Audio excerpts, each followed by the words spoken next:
If you applied multiple stacks on enemies, then you also charge your lightning bolt. Then you let it go and it does a lot of AoE damage.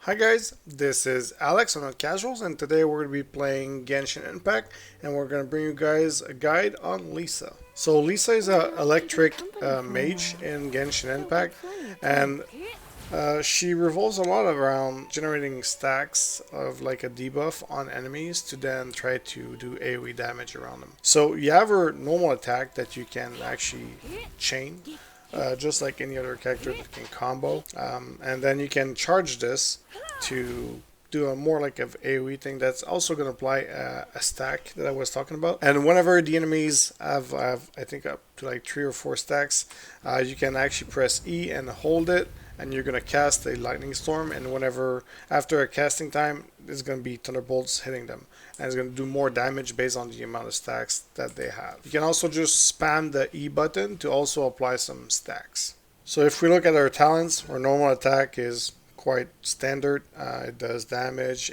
electro, and it's if you do a charge, it's AoE. This is the E that if you just press it, you're gonna have a homing lightning orb that's gonna deal electro damage, but also apply a stack up to max 3 stacks. And then whenever you're gonna hold the E ability, this is the big lightning storm that takes a little while to cast, so you're gonna be vulnerable while you're doing this, but it's gonna deal a great amount of extra damage based on the number of stacks that the enemies have on them. And you can see in the skill attributes over here the percentage of damage increase. So if they have up to 3 conductive stacks on them, it's going to do almost 500% damage. Now if you look at Lightning Rose, it's her ultimate basically. It's going to just do a lot of AoE damage whenever enemies are nearby, so that's cool, and it lasts for a good amount of time, 15 seconds more precisely. So what this does is that whenever you're going to use Lightning Rose, enemies hit by those are going to have a defense decrease for 10 seconds by 15%, so that's pretty cool.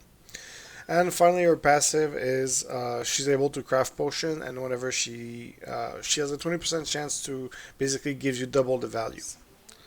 So this one is going to have 1 stack, and then if I hold this, I'm going to cast a lightning storm. Does a buttload of damage. So you really want to apply as many stacks as possible on a big group before you're going to be holding that thunderstorm ability. Now for ultimate, it also does a lot of AoE damage, so you can actually activate it, and then if you applied multiple stacks on enemies, then you also charge your lightning bolt, then you let it go and it does a lot of AoE damage. Now like any character, try to get your Lisa as high level as possible.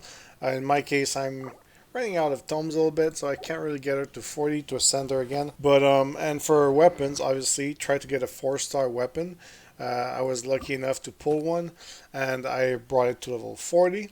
It's also a weapon that you can share with other casting characters if you are only running one. In my case, I'm sharing this with my Barbara. And for artifacts, I've decided to do a mix of 2 different set bonuses.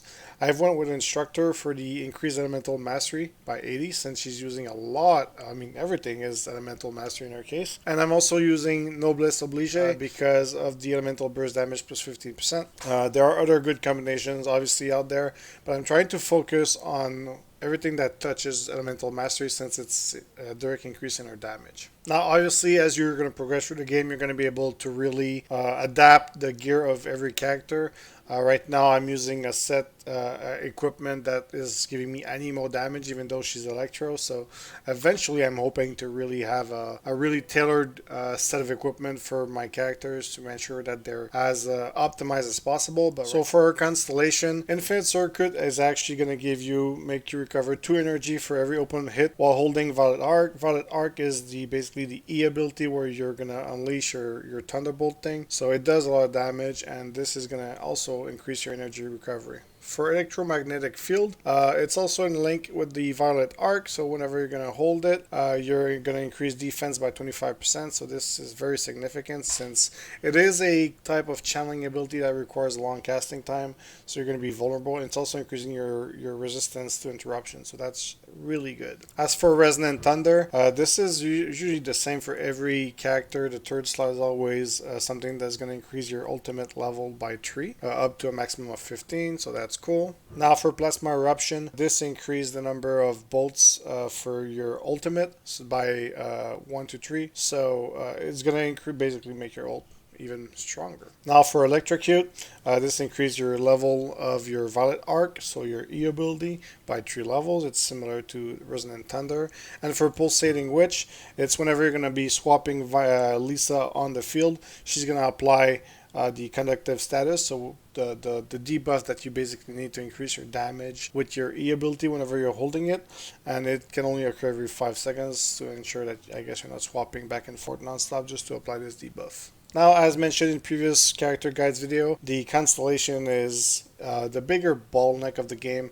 It's going to take a really long time before you're going to be able to progress through these, as you're going to need to acquire duplicates of this character through the wish system. The only character that behaves differently for the Constellation is the main character, which is based more on the storyline and the sigils that you're going to unlock with the Oculus with the different statues of the 7. Alright guys, that's it for this video. I hope that the information was useful to you guys, and if you guys enjoyed the video, please consider leaving a like, subscribing, and even joining us on Discord. The link's going to be in the description box, guys. Thank you!